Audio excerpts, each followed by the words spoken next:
मीठे बच्चे, तुम खुदाई खिदमतगार सच्चे सैल्वेशन आर्मी हो। तुम्हें सबको शांति की सैल्वेशन देनी है। प्रश्न, तुम बच्चों से जब कोई शांति की सैल्वेशन मांगते हैं तो उन्हें क्या समझाना चाहिए? उत्तर, उन्हें बोलो, बाप कहते हैं, क्या अभी यहाँ ही तुमको शांति चाहिए? यह कोई शांति धाम नहीं है। शांति तो शांति धाम में ही हो सकती है, जिसको मूल वतन कहा जाता है। आत्मा को जब शरीर नहीं है तब शांति है। सतयुग में पवित्रता, सुख, शांति सब है। बाप ही आकर यह वर्षा देते हैं, तुम बाप को याद करो। ओम शांति।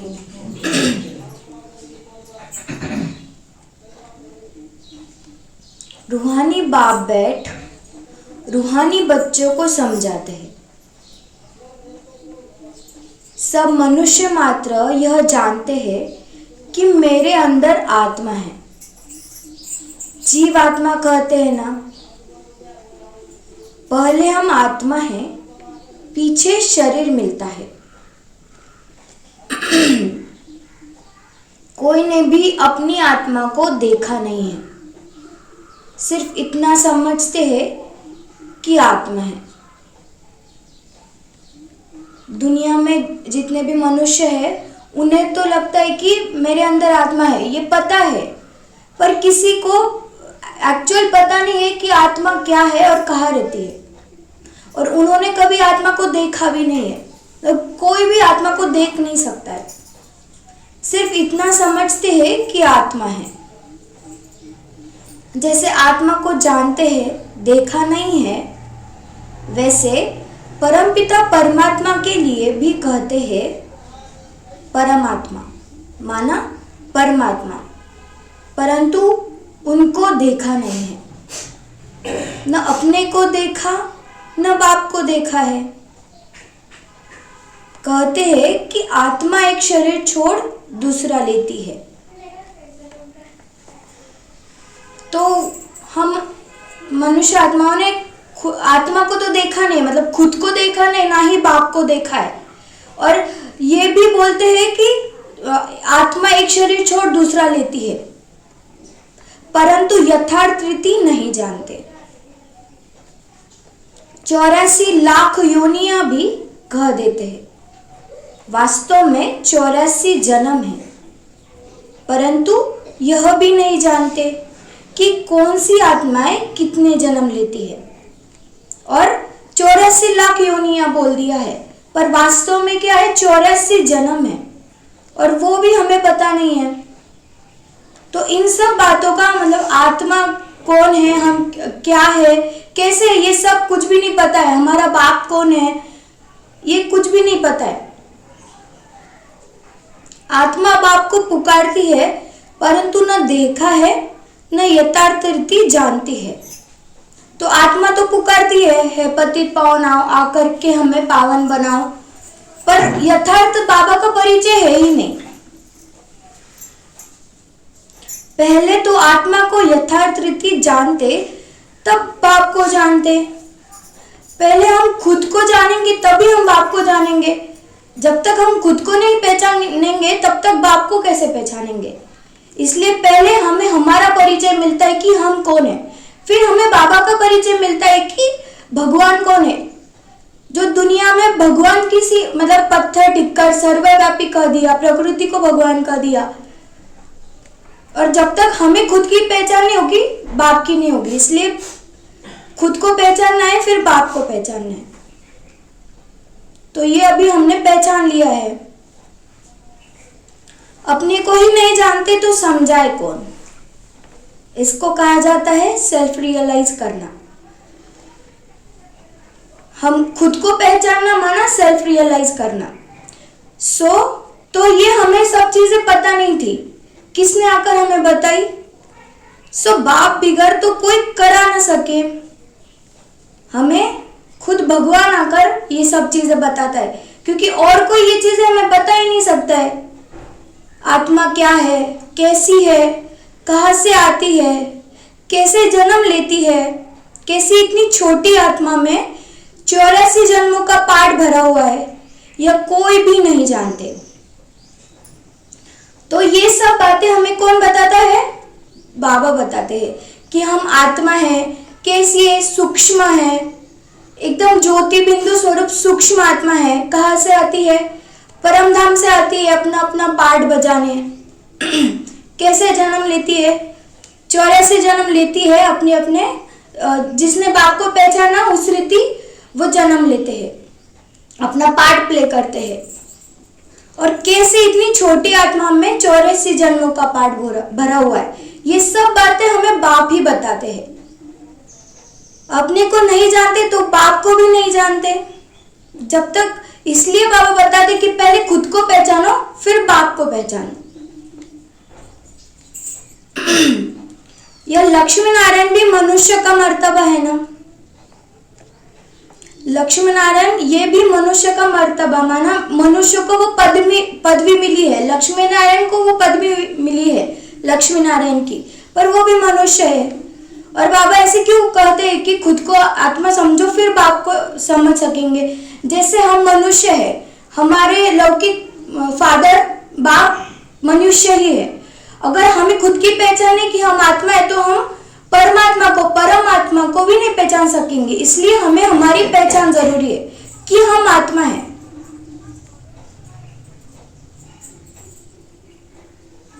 इन्होंने ये मर्तबा कैसे पाया? लक्ष्मी नारायण ने ये मर्तबा कैसे पाया? उन्हें ये पदवी कैसे मिली? यह कोई भी नहीं जानते। जानना तो मनुष्यों को ही चाहिए ना। अगर मनुष्यों को ये मर्तबा मिला, मतलब लक्ष्मी नारायण मनुष्य है, उन्हें ये मर्तबा मिला है, तो मनुष्य को ही यह जानना चाहिए कि उन्हें कैसे मिला, तो हम भी वो प्राप्त कर सके। कहते हैं यह वैकुंठ के मालिक थे, परंतु उन्होंने यह मालिकपना लिया कैसे और फिर कहाँ गए? कुछ भी नहीं जानते। तो कह देते कि वैकुंठ के वो मालिक थे, सतयुग के मालिक थे, पर वो मालिक कैसे बने ये किसी को भी पता नहीं है।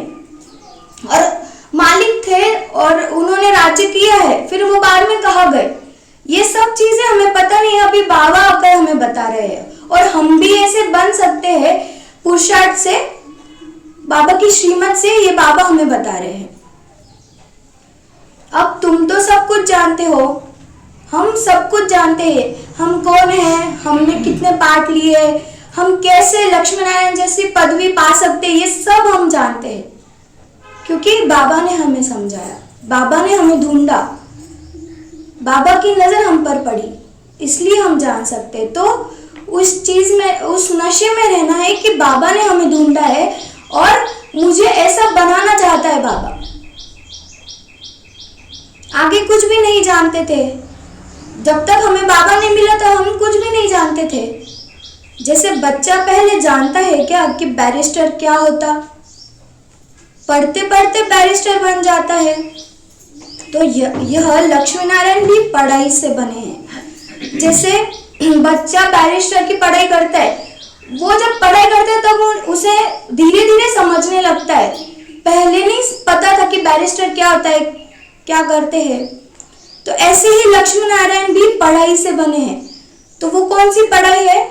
ये जो हम मुरली सुन रहे, बाबा हमें बता रहे, ये पढ़ाई से वो लक्ष्मी नारायण बने हैं।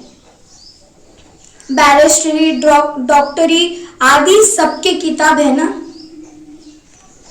इनका किताब फिर है गीता। लक्ष्मी नारायण का कौन सा किताब है जिससे उन्होंने ये पद लिया? गीता। गीता माना जो खुद भगवान धरती पर आकर ये जो ज्ञान रत्न हमें देते हैं मुरली द्वारा, यही गीता है। ये सारे वेदों शास्त्रों का ज्ञान है इसमें, इसलिए ये गीता है। वह भी किसने सुनाई, राजयोग किसने सिखाया, यह कोई नहीं जानते। गीता तो नाम है, शास्त्रों में भी गीता ने ये किया, गीता में बताया है, पर किसने सुनाई और राजयोग किसने सिखाया ये कुछ भी पता नहीं है, उसमें नाम बदल लिया है। शिव जयंती भी मनाते हैं तो गीता में भी नाम बदल दिया है, शिव भगवान वाच के बदले श्री कृष्ण का नाम डाल दिया है। जो स्टूडेंट है जिन्होंने वो पढ़ लिया उनका नाम डाल दिया है, पर एक्चुअल ये सब बातें हमें कौन बताता है? खुद भगवान आकर बताते हैं। परमात्मा, परमपिता परमात्मा शिव आकर हमें बताते हैं। शिव जयंती भी मनाते हैं, वही आकर तुमको कृष्णपुरी का मालिक बनाते हैं। तो शिव जयंती भी मनाते हैं, फिर भी समझते नहीं है कि हमको किसने ज्ञान दिया। और बाबा ही आकर हमें श्री कृष्णपुरी का मालिक बनाते हैं। श्री कृष्ण स्वर्ग का मालिक था, परंतु स्वर्ग को भी जानते नहीं।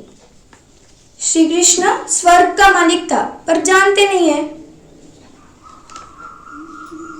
न, तो क्या कहते हैं कि श्री कृष्ण ने द्वापर में गीता सुनाई।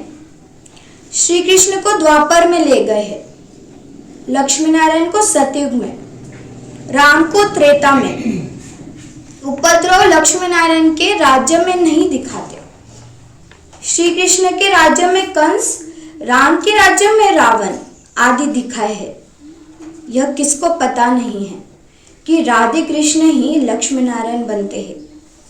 लक्ष्मी नारायण को सतयुग में बताया, श्री कृष्ण को द्वापर में बताया कि उन्होंने गीता सुनाई, और राम सीता को त्रेता में बता दिया।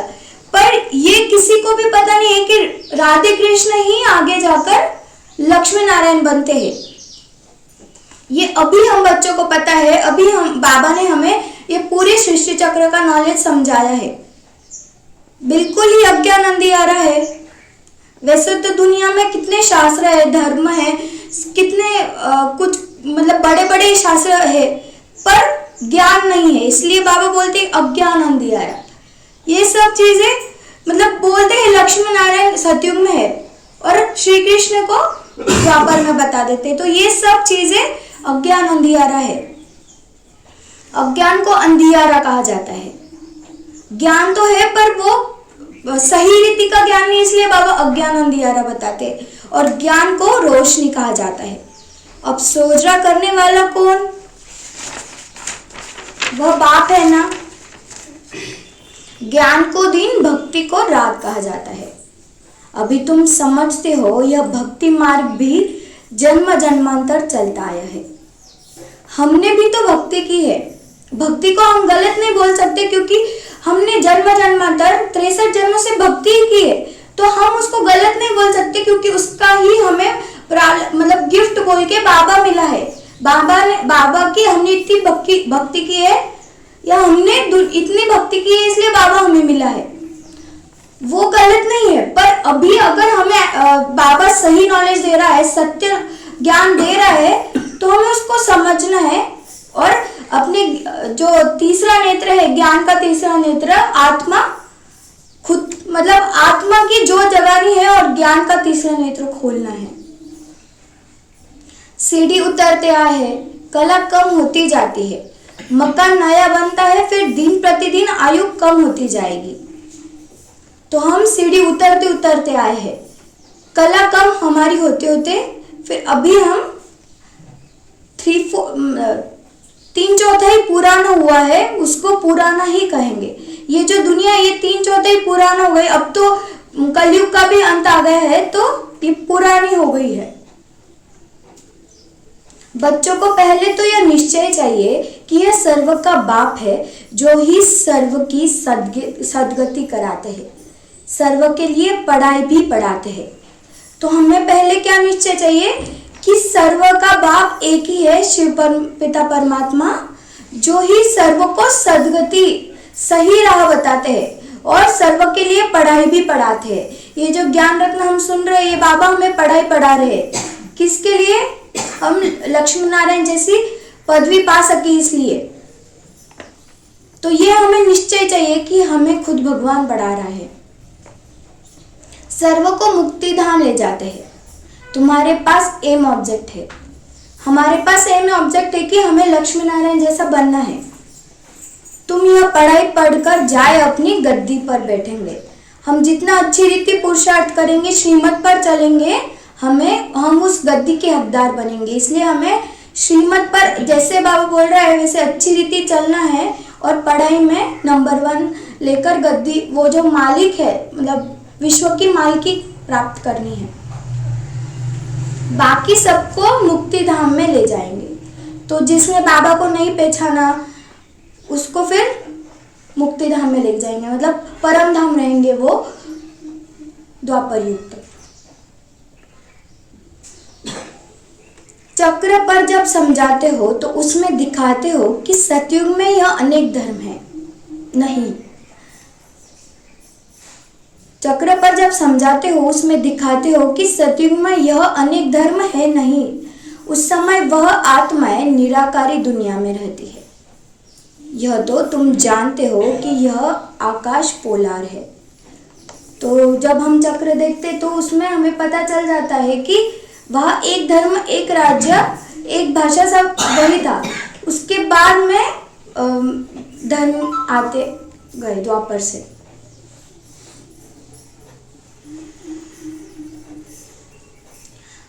वायु को वायु कहेंगे, आकाश को आकाश। ऐसे नहीं कि सब परमात्मा है। मनुष्य समझते हैं कि वायु में भी भगवान है, आकाश में भी भगवान है। अब बाप बैठ सब बातें समझाते हैं। तो प्रकृति को ही भगवान कह दिया, वायु में भगवान है, आकाश में भगवान है, टिक्कर बित्तर में भगवान है, आत्मा सो परमात्मा, ये सब चीजें बता दी। अब बाबा आकर ये सब चीजें समझाते हैं और उसका तर्क बताते हैं, मतलब लॉजिकली उसका बताते हैं कि ऐसे कैसे हो सकता है, वायु ही भगवान कैसे हो सकते हैं और आकाश भी। भगवान तो निराकार है, वो जन्म मरण में नहीं आते हैं। बाप के पास जन्म तो लिया, फिर पढ़ते कौन है, फिर पढ़ाते कौन है? बाप ही रूहानी टीचर बन पढ़ाते हैं। तो बाप के पास हमने जन्म लिया है तो हमें पढ़ाते कौन है? बाबा ही पढ़ाता है टीचर बनकर। अच्छा पढ़कर पूरा करेंगे तो फिर साथ ले जाएंगे, फिर तुम आएंगे पाठ बजाने। तो हम अगर अच्छी रीति पढ़ेंगे, जो बाबा ने बताया है उस रीति चलेंगे, हर चीज में हाजिर करेंगे, मन मत नहीं मिक्स करेंगे। और जैसे हमने कहानी में सुना, ब्रह्मा बाबा ने कैसा पुरुषार्थ किया है, कितना तन मन धन सब बाबा में लगाया और ऐसी स्थिति थी उनकी जैसे बाबा और वो अलग है ही नहीं। तो ऐसी स्थिति हमें रखकर हम अगर रखेंगे तो बाबा के साथ जाएंगे और फिर श्री कृष्ण के साथ हम उनके साथ सतयुग में पहला जन्म लेंगे। तो इसलिए हमें अच्छी रीति श्रीमत पर चलकर पुरुषार्थ करना है। सतयुग में पहले पहले तुम ही आए थे, अब फिर सब जन्मों के अंत में आकर पहुंचे हो। तो सतयुग में पहले पहले हम लोग ही आए थे क्योंकि हमने ही बाबा का ज्ञान लिया है। हम ही, मतलब कल्प पहले हम आत्मा थे, अभी हम ही बनने वाले हैं। अब फिर सब जन्मों के अंत में आकर पहुंचे हैं। तो हमने 84 जन्म पूरे ले लिए और लास्ट में हम आके पहुंचे हैं और अभी हम बाबा से ज्ञान ले रहे हैं सतयुग में जाने के लिए। तो ये पूरा चक्र है, हम ही थे और हम ही बनने वाले हैं। तो अगर हम ही बनने वाले तो हमने कैसा पुरुषार्थ किया होगा? हमें अगर ऊंच पद चाहिए तो हमने कैसा पुरुषार्थ किया होगा? उस रीति हमने पुरुषार्थ करना है। अब बाप कहते हैं दौड़ी लगाओ, अच्छी रीति बाप को याद करो, औरों को भी पढ़ाना है। तो अभी बहुत कम टाइम रहा है तो तीव्र पुरुषार्थ करना है, दौड़ लगाना है और अच्छी रीति बाप को याद करना है और खुद को भी, मतलब खुद भी समझना है और औरों को भी समझाना है बाबा का ज्ञान। क्योंकि अगर हम औरों को समझाएंगे तो उसमें भी हमारा ही कल्याण है कि हमें बाबा की याद उतनी रहेगी और औरों को भी परिचय मिलता रहेगा। तो इसमें दोनों भी फायदे हैं, खुद का भी और औरों का भी। नहीं तो इतने सबको पढ़ाएंगे कौन?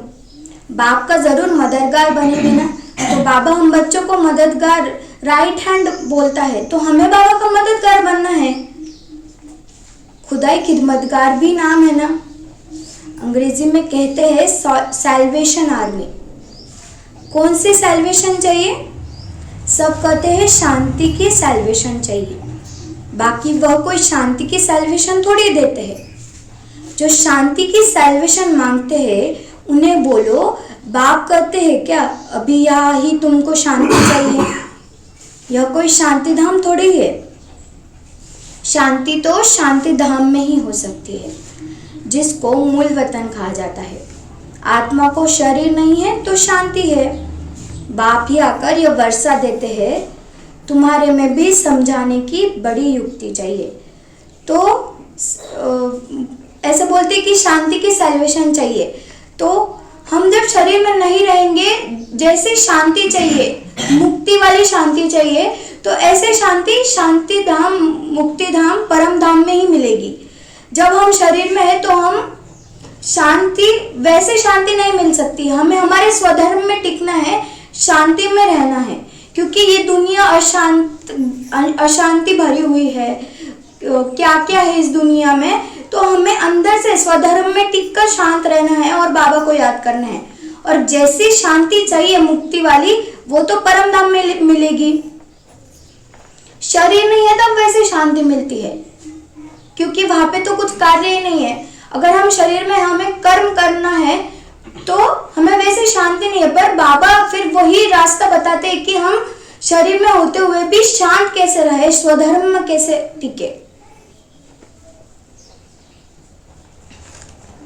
बाप कहते हैं कोई भी विकर्म मत करो, देहधारी से लगत नहीं रखो। देहधारी से कुछ भी मोह नहीं रखना है, उन्हें आत्मा समझकर बहुत प्यार देना है, स्नेह देना है। ये मेरा आत्मा भाई है समझकर बहुत प्यार देना है, पर मोह नहीं रखना है। यह 5 तत्वों का बना हुआ शरीर है ना, 5 तत्वों की थोड़ी पूजा करनी है, वह याद करना है। भली आंखों से देखो, परंतु याद बाप को करना है। तो ब्रह्मा बाबा हमें सामने दिखता है, पर ब्रह्मा बाबा के भ्रुकुटी में शिव बाबा को याद करना है। आत्मा को नॉलेज मिली है, अब हमको घर जाना है, फिर वैकुंठ में आएंगे। आत्मा को समझ सकते हैं, देख नहीं सकते। आत्मा को हम समझ सकते हैं, फील कर सकते हैं, पर देख नहीं सकते हैं। जैसे हवा को हम देख नहीं सकते पर महसूस कर सकते हैं। ऐसे हम आत्मा समझ सकते हैं, मतलब हम है वो आत्मा। हमें वो स्वधर्म में रहना है, स्वमान में रहना है, वो हम देख नहीं सकते हैं। वैसे यह भी समझ सकते हैं। हाँ, दिव्य दृष्टि से अपना घर व स्वर्ग देख सकते हैं। हम दिव्य दृष्टि से मतलब सतयुग को देख सकते हैं, परम धाम को देख सकते हैं, क्योंकि वो मन बुद्धि में वो पावर है कि हम वो देख सकते हैं। जैसे अभी हम सोचे कि हम घर जा रहे हैं और घर जाकर सोफे पे बैठ गए, तो हम ये देख सकते हैं क्योंकि वो मन बुद्धि में पावर है। ऐसी दिव्य दृष्टि से अपना घर और स्वर्ग को देखना है, और वो देखते हुए हमें वो खुशी होनी चाहिए कि हम सतयुग में जाने वाले हैं। बाप कहते हैं बच्चे मन मना भव, मध्यजी भव, माना बाप को और विष्णुपुरी को याद करो। मन मना भव मतलब मन एक बाप में ही लगाना है और किसी में नहीं। और मध्यजी भव माना हमें विष्णुपुरी को याद करना है, सतयुग को याद करना है। तुम्हारी एम ऑब्जेक्ट ही यह है, हमारी एम ऑब्जेक्ट है यह। हम स्टूडेंट है, ईश्वरीय स्टूडेंट है, तो हमें हमारी एम ऑब्जेक्ट क्या है, लक्ष्मी नारायण जैसा बनना है। तो हमें वो याद रहना चाहिए। जैसे डॉक्टर कोई पढ़ता है तो उसे ये रहता है कि मुझे डॉक्टर बनना है, तो वो उसी इसमें रहता है कि मुझे डॉक्टर बनना है, तो मैं उसी मतलब पढ़ाई वैसे ही करूँगा।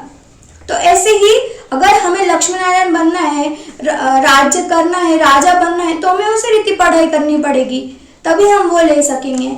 नहीं तो फिर जैसे डॉक्टर, कंपाउंडर या नर्स ऐसे बन जाते हैं, वैसे हमें पद मिलेगा। इसलिए हमें हमारी पुरुषार्थ पे और पढ़ाई पर बहुत ध्यान देना है।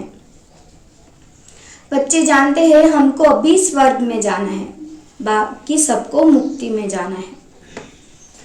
सब तो सतयुग में आ नहीं सकते, तुम्हारा एडिटिज्म तो सब सतयुग में क्यों नहीं आ सकते, क्योंकि उन्हें सच्ची पहचान ही नहीं है कि भगवान आया है और हम कौन है ये कुछ भी पता नहीं है। हम आत्माओं को बाबा ने ये सब ज्ञान दिया है और हमने उस रीति पुरुषार्थ किया है। ऐसे ही हमें बाबा नहीं लेके जा रहा है, हम पुरुषार्थ करके फिर वहां पे जाएंगे और पुरुषार्थ भी जो जैसा करेगा उसको वैसा पद मिलेगा। तुम्हारा है डिटिज्म, यह हो गया मनुष्य का धर्म। मूल वतन में तो मनुष्य नहीं है ना, यह है मनुष्य सृष्टि। तो मूल वतन में आत्माओं का घर है, वो आत्मा रहती है और यह है मनुष्य सृष्टि। मनुष्य ही तमो प्रधान और फिर सतो प्रधान बनते हैं। मनुष्य ही बनते हैं माना आत्मा ही सतो रजो तमो में जाती है, पर वो आत्मा जब शरीर रहेगी तभी ये चीज होगी, इसलिए मनुष्य ही तमो प्रधान और सतो प्रधान बनते हैं। हमको पढ़ाने वाला ज्ञान का सागर है, वही पतित पावन सर्व का सद्गति दाता है। हमको पढ़ाने वाला कौन है? ज्ञान का सागर है और पतित पावन है, सर्व को सद्गति देता है वो। बाप कहते हैं तुमको ज्ञान में देता हूँ, तुम देवी देवता बन जाते हो, फिर यह ज्ञान रहता नहीं है। तो बाबा हमें ज्ञान देते हैं, फिर हम देवी देवता बन जाते हैं और फिर वहां पे ज्ञान रहता ही नहीं है। अभी हम ये जन्म में वैसा पुरुषार्थ करके देवी देवता बनते हैं, फिर सतयुग में तो हमें ज्ञान की दरकार ही नहीं, क्योंकि अभी से हम ऐसे संस्कार लेके जाते हैं। ज्ञान दिया जाता है अज्ञानियों को। सभी मनुष्य अज्ञान अंधियारे में है, तुम हो सोच रहे में। तो ज्ञान अज्ञानियों को दिया जाता है और सतयुग में सब यहाँ से ज्ञान लेके जाते हैं तो वो ज्ञानी होते हैं, तो वहां पे दरकार ही नहीं होती है। सभी मनुष्य अज्ञान अंधियारे में है, तुम हो सोच रहे में। हम अभी संगम युग में है, हम सोच रहे में है, हमें फिर औरों को भी सोच रहे में लाना है, हमें ये सेवा करनी है, बाबा का मददगार बनना है। इनके 84 जन्मों की कहानी तुम जानते हो, ब्रह्मा बाबा की 84 जन्मों की कहानी हम जानते हैं। तुम बच्चों को सारा ज्ञान है। मनुष्य तो कहते हैं भगवान ने यह सृष्टि रची ही क्यों मोक्ष नहीं मिल सकता। अरे यह तो बना बनाया खेल है, अनादि ड्रामा है ना। तुम जानते हो आत्मा एक शरीर छोड़ जाकर दूसरा लेती है, इसमें चिंता करने की दरकार ही क्या। आत्मा ने जाकर अपना दूसरा पार्ट बजाया, रोए तब जब वापस चीज मिलनी हो, वापस तो आती नहीं है, फिर रोने से क्या फायदा। अभी तुम सबको मोहजित बनना है, कब्रिस्तान से मोह क्या रखना है, इसमें तो दुख ही दुख है। आज बच्चा है, कल बच्चा भी ऐसा बन जाता है जो बाप की पाग उतारने में भी देरी ना करे, बाप से भी लड़ पड़ते हैं। इसको कहा जाता है निधन की दुनिया। कोई धनी धोनी है नहीं जो शिक्षा दे। बाप जब ऐसी हालत देखते हैं तो धन का बनाने आते हैं। तो ये जब सृष्टि की हालत बाबा देखते हैं, जब आते हैं हमें धन का बनाने, बाप ही आकर सबको धन का बनाते हैं। धनी आकर सब झगड़े मिटा देते हैं। सतयुग में कोई झगड़ा होता नहीं, सारी दुनिया के झगड़े मिटा देते, फिर जय जयकार हो जाती है। हम मनुष्य आत्माओं में ऐसे दैवी गुण भर देते बाबा की झगड़ा आदि की दरकार ही नहीं, और हम फिर धन के बन जाते हैं, माना बाबा के बन जाते हैं, बाबा से सर्व संबंध से सुख लेते, तो हमें और किसी की दरकार ही नहीं होती है। यहाँ मेजोरिटी माताएं की है, दासी भी इनको समझते हैं। हथियाला बांधते समय कहते हैं तुम्हारा पति ही ईश्वर गुरु आदि सब कुछ है। पहले मिस्टर फिर मिसेज। अब बाप आकर माताओं को आगे रखते हैं, तुम्हारे ऊपर कोई जीत पा न सके। तुमको बाप सब कायदे सिखला रहे हैं। मोहजित राजा की एक कथा है, वह सब बनाई हुई कहानियां है। मोहजित राजा की जो कहानी, वो कहानियां बनाई हुई है, पर हमें एक्चुअल में मोहजित बनना है। सतयुग में तो अकाली मृत्यु होती ही नहीं है, समय पर एक शरीर छोड़ दूसरा ले लेते हैं। साक्षात्कार होता है, अब यह शरीर बूढ़ा हुआ फिर नया लेना है, छोटा बच्चा जाकर बनना है। तो सतयुग में हमें साक्षात्कार होता है, जब हमारी आयु पूरी हो जाती है तो अब ये शरीर बूढ़ा हुआ है, अभी मुझे छोटा बच्चा बनना है, ये साक्षात्कार हो जाता है और वो खुशी खुशी शरीर छोड़ देता है। यहाँ तो भाई कितने भी बूढ़े होंगे, रोगी होंगे और समझेंगे भी कि कहाँ यह शरीर छूट जाए तो अच्छा है, फिर भी मरने के समय रोएंगे ज़रूर। बाप कहते हैं, अभी तुम ऐसी जगह चलते हो जहाँ रोने का नाम नहीं, वहाँ तो खुशी ही खुशी रहती है। तुमको कितनी अपार बेहद की खुशी रहनी चाहिए कि हम उस दुनिया में जाने वाले हैं जहाँ सुख शांति सब संपन्न रीति से होगा। अरे हम विश्व के मालिक बनते हैं। भारत सारे विश्व का मालिक था, अभी टुकड़ा टुकड़ा हो गया है। तुम ही पूज्य देवता थे, फिर पुजारी बनते हो। हम ही पूज्य देवता थे, मतलब हमारी ही पूजा होती थी, हमने ही ऐसा पुरुषार्थ किया है कि हमारी ऐसी पूजा होती थी और फिर हम ही पुजारी बने हैं। जैसे जैसे कला कम होती गई, भगवान थोड़ी आप ही पूज्य आप ही पुजारी बनेंगे, हम मनुष्य बनेंगे पूज्य और पुजारी, भगवान थोड़ी बनेंगे। और अगर वह भी पुजारी बने तो फिर पूज्य कैसे बनाए? तो अगर वो भी पुजारी बने या पूज्य बने तो हमें कैसे पूज्य बनाएगा? हमें ये जो ड्रामा है इससे निकालेगा कौन? तो भगवान इस सब चक्रों में नहीं है, ये जन्म मरण के चक्कर में नहीं है, वो एक निराकार है और वो अवतरित होकर हमें ज्ञान देते हैं। वो कोई जन्म में नहीं आते हैं, गर्भ में नहीं आते। ये बहुत समझने की बात है और बहुत तर्क वाली बात है कि भगवान कैसे मतलब मनुष्य बन सकता है या मनुष्य भगवान कैसे हो सकता है। ड्रामा में बाप का पार्ट ही अलग है। ड्रामा में भगवान का, हमारा जो बाप है, आत्माओं का बाप है, उनका पार्ट ही अलग है। उनका हमारे जैसा पार्ट थोड़ी हो सकता है। ज्ञान का सागर एक है, उस एक की ही महिमा है। जबकि ज्ञान का सागर है तो कब आकर ज्ञान देवे जो सदगति हो। जरूर यहाँ आना पड़े। पहले तो बुद्धि में यह बिठाओ कि हमको पढ़ाने वाला कौन है। तो ऐसी दुनिया होने के बाद भगवान तो आने ही वाला है, क्योंकि वो बच्चों को ऐसे देख ही नहीं सकता है। तो हमें ये पक्का होना चाहिए कि हमको पढ़ाने वाला कौन है। त्रिमूर्ति, गोला और झाड़, यह है मुख्य चित्र। झाड़ को देखने से झट समझ जाएंगे हम तो फलाने धर्म के हैं, हम सतयुग में आ नहीं सकते हैं।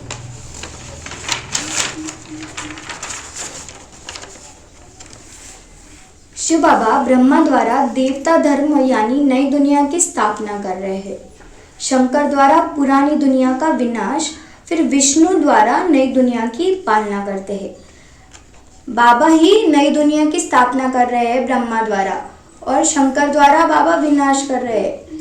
तो शंकर द्वारा कर रहे हैं मतलब उनका तपस्वी रूप है। तो हम आत्मा ही शंकर है जो तपस्या करके बाबा का बन के, और फिर मतलब ये विनाश तो बाबा ही कराते हैं, पर ये जो शंकर का पार्ट है वो हमारा ही है, हम ही तपस्वी आत्मा है।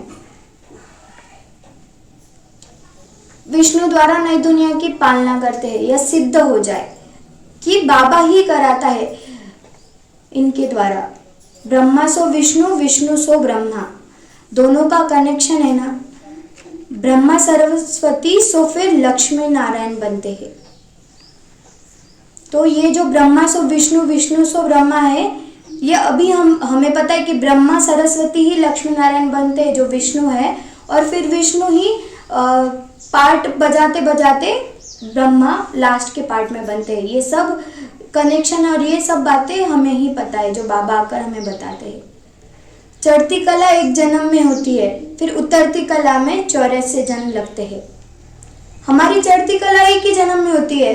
हम इसी जन्म में ऐसा पुरुषार्थ करते कि हम सतयुग में जाते, पर जो कला हमारी कम होती है वो धीरे धीरे कम होती जाती है। हमें ये लिफ्ट मिली है संगम युग से डायरेक्ट सतयुग के लिए। अब बाप कहते हैं वह शास्त्र आदि राइट है व मैं राइट हूँ। सच्ची सत्यनारायण की कथा तो मैं सुनाता हूँ। अभी तुमको निश्चय है कि सत्य बाप द्वारा हम नर से नारायण बन रहे हैं। पहली मुख्य यह भी एक बात है कि मनुष्य को कभी बाप टीचर गुरु नहीं कहा जाता। गुरु को कभी बाप व टीचर कहेंगे क्या? यहाँ तो शिव बाबा के पास जन्म लेते हो, फिर शिव बाबा तुमको पढ़ाते हैं, फिर साथ भी ले जाएंगे। मनुष्य तो ऐसा कोई होता नहीं जिसको बाप टीचर गुरु कहा जाए। यह तो एक ही बाप है, उनको कहा जाता है सुप्रीम फादर। लौकिक बाप को कभी सुप्रीम फादर नहीं कहेंगे। सब याद भी फिर भी उनको करते हैं, वह बाप तो है ही। तो सब मनुष्य आत्मा उनको याद करते हैं कि हमें इस दुख की दुनिया से ले चलो। दुख में सब उनको याद करते हैं, सुख में कोई याद नहीं करते। तो वह बाप ही आकर स्वर्ग का मालिक बनाते हैं। अच्छा, मीठे मीठे सिकिलदे बच्चों प्रति माता पिता बाप दादा का याद प्यार और गुड मॉर्निंग। रूहानी बाप की रूहानी बच्चों को नमस्ते। हम रूहानी बच्चों की रूहानी बाप दादा को याद प्यार गुड मॉर्निंग नमस्ते। वाह बाबा, शुक्रिया बाबा, शुक्रिया। धारणा के लिए मुख्य सार। फर्स्ट पॉइंट, 5 तत्वों के बने हुए इन शरीरों को देखते हुए याद बाप को करना है। कोई भी देहधारी से लगाव नहीं रखना है, कोई विकर्म नहीं करना है। सेकेंड पॉइंट, इस बने बनाए ड्रामा में हर आत्मा का अनादि पार्ट है। आत्मा एक शरीर छोड़ दूसरा लेती है, इसलिए शरीर छोड़ने पर चिंता नहीं करनी है, मोहजित बनना है। वरदान, संपूर्ण आहुति द्वारा परिवर्तन समारोह मनाने वाले दृढ़ संकल्पधारी भव। जैसे कहावत है, धरत परिये धर्म न छोड़िए। तो कोई भी सरकमस्टेंस आ जाए, माया के महावीर रूप सामने आ जाए, लेकिन धारणाएं न छूटे। तो बाबा बोल रहे हैं कि माया का महावीर रूप भी आपके सामने आ जाए, पर आपने बाबा के सामने जो दृढ़ संकल्प किया है वो छूटे नहीं, मतलब वो टूटे नहीं। वो जो संकल्प हमने किया है बाबा के सामने, संकल्प द्वारा त्याग की हुई बेकार वस्तुएं संकल्प में भी स्वीकार नहीं। तो हमने जो संकल्प किया है, जो त्याग किया है, और जो बेकार वस्तु में हमारा जो संकल्प जाता है और हम उस चीज को स्वीकार कर लेते हैं, क्योंकि हमारी मन बुद्धि फिर उस रीति चलती है। हमें बाप ने जो श्रीमत दिया है उस रीति चलना है, हमारी मन बुद्धि के अकॉर्डिंग नहीं चलना है। तो उसमें फिर हमारा जो दृढ़ संकल्प है वो टूट जाता है। तो सदा अपने श्रेष्ठ स्वमान, श्रेष्ठ स्मृति और श्रेष्ठ जीवन के समर्थी स्वरूप द्वारा श्रेष्ठ पाठधारी बन श्रेष्ठता का खेल करते रहो। ये जो लाइन है ये बहुत इंपॉर्टेंट लाइन है हमें पुरुषार्थ के लिए, कि सदा अपने श्रेष्ठ स्वमान में रहना है कि मैं आत्मा हूँ, मैं शांत स्वरूप आत्मा हूँ, मैं शिव शक्ति हूँ, मैं विश्व परिवर्तक आत्मा हूँ, मैं बाबा का राइट हैंड हूँ। ये जो श्रेष्ठ स्वमान है इसके नशे में रहना है, श्रेष्ठ स्मृति में रहना है कि मैं ही देवी देवता, मतलब देवी देवता बनी हूँ और मुझे ही बनना है। तो मुझे कैसा पुरुषार्थ करना है? फिर श्रेष्ठ जीवन हमें क्या मिला है? ब्राह्मण जीवन हमें मिला है। तो ये श्रेष्ठ जीवन हमें हमेशा बुद्धि में रहे कि मैं कलयुगी आत्मा नहीं हूँ, मैं संगम युगी आत्मा हूँ, मैं सतयुग में जाने वाली आत्मा हूँ। अगर ये हम सोचेंगे तो हमें वही याद रहेगा कि मैं कलयुग की आत्मा नहीं हूँ। तो कलयुग में जो होता है वो मैं नहीं कर सकती हूँ, मैं तो संगम युगी भगवान की बच्ची हूँ। तो ये अगर हमें रहेगा तो जो हमें पार्ट मिला है वो श्रेष्ठ पार्ट होगा हमारा, हीरो पार्ट हमें समझना है हमारा, कि हमने बाबा ने हमें हीरो पार्ट दिया है तो उस रीति हमें वो पार्ट बजाना है। और ये श्रेष्ठता का खेल है, हम ये श्रेष्ठ बन रहे तो ये हमारे लिए श्रेष्ठता का खेल है। इसलिए श्रेष्ठ स्थिति, श्रेष्ठ बोलचाल चलन सब श्रेष्ठ होना चाहिए, क्योंकि हम देवी देवता बन रहे हैं। तो ये लाइन हमेशा याद रखनी है हमें। कमजोरियों के सब खेल समाप्त हो जाएंगे अगर हमें ये लाइन याद रहेगी, ये चीजें याद रहेगी, श्रेष्ठ, स्वमान, स्मृति, जीवन, ये सब चीजें हमें याद रहेगी तो जो कमजोरियों का जो खेल चलता है, जो माया हम पे वार करती है, वो वार ही नहीं कर सकेंगी और वो हम इजीली पार कर लेंगे, क्योंकि हम वो स्वमान में रहते हैं, वो नशे में रहते हैं कि बाप हमारे साथ है और बाबा ने हमें ये जीवन दिया है, हमारा हीरो पार्ट है। अगर हम ये सोचेंगे तो माया आ ही नहीं सकती, और आई भी तो वो रिटर्न चले जाएगी, हम उसको बेच देंगे। जब ऐसी संपूर्ण आहुति का संकल्प दृढ़ होगा तब परिवर्तन समारोह होगा। तो हमारा ये जो संकल्प दृढ़ होते जाएगा तो परिवर्तन समारोह हो जाएगा। इस समारोह की डेट सब संगठित रूप में निश्चित करो। स्लोगन, रियल डायमंड बनकर अपने वाइब्रेशन की चमक विश्व में फैलाओ। रियल डायमंड बनना है हमें, जो डायमंड को देख के लोग आकर्षित हो जाते हैं, वो ऐसा हमें बनना है कि ये किसके बच्चे, इन्होंने मतलब इनको किसने बनाया है, ऐसा सबकी दृष्टि ऐसी हो जाए, रूहानी दृष्टि हो जाए हमारे प्रति, और उन्हें बाबा प्रत्यक्ष हो जाए हमारे द्वारा। और जो हम उस स्वमान में रहेंगे, श्रेष्ठ स्वमान में रहेंगे, श्रेष्ठ स्थिति में रहेंगे, तो वैसे ही वाइब्रेशन सब तरफ जाएंगे। जैसे ब्रह्मा बाबा रह रहा था, जैसे ब्रह्मा बाबा के मतलब शरीर से भी, कण कण से भी वाइब्रेशन फैलते थे, ऐसे हमें भी पुरुषार्थ करना है। आज का अव्यक्त इशारा, एकांत प्रिय बनो, एकता और एकाग्रता को अपनाओ। साधारण सेवाएं करना ये कोई बड़ी बात नहीं है, लेकिन बिगड़ी को बनाना, अनेकता में एकता लाना, यह है बड़ी बात। बाप दादा यही कहते हैं कि पहले एक मत, एक बल, एक भरोसा और एकता, साथियों में, सेवा में और वायुमंडल में। तो हमें संगठन में रहना है, एक मत होकर रहना है। हम बाबा के बच्चे हैं, हम सब आत्माएं बाबा के बच्चे हैं, हमें विश्व परिवर्तन करना है। तो ये एक मत, एक बल और एक भरोसा रहेगा तो हम एकांत प्रिय बन जाएंगे और वायुमंडल में वैसे ही वाइब्रेशंस रहेंगे। अच्छा, कम बोलो, धीरे बोलो, मीठा